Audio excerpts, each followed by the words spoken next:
रामकृष्ण हरी मंडळी श्री स्वामी समर्थ आषाढी एकादशीचं व्रत केल्याने वर्षभरातील 24 एकादशीचं पुण्यफळ आपल्याला मिळत असतं। त्यासाठी ज्यांना एकादशी करणं शक्य नाही त्यांनी एक आषाढी एकादशीचं व्रत करावं। परंतु ज्या लोकांना उपवास शक्य नाही त्या लोकांनी या दिवशी तामसिक अन्नाचं सेवन करू नये। या दिवशी कांदा लसूण याचं सेवन करू नये। याशिवाय वांगी घेवडा मसूर या पालेभाज्या देखील खाऊ नये।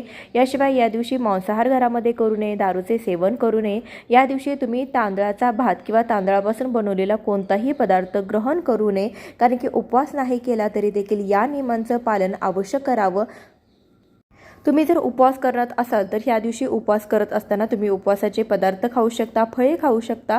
मात्र आषाढी एकादशीच्या दिवशी चिंच, जांभूळ, त्यानंतर फणस ही जी फळे आहेत तर ती तुम्हाला खायची नाही। उपवास कसा करावा याबद्दलचा सविस्तर व्हिडिओ चॅनलवरती अपलोड झालेला आहे, तो तुम्ही पाहू शकता। सविस्तर माहिती दिलेली आहे। धन्यवाद।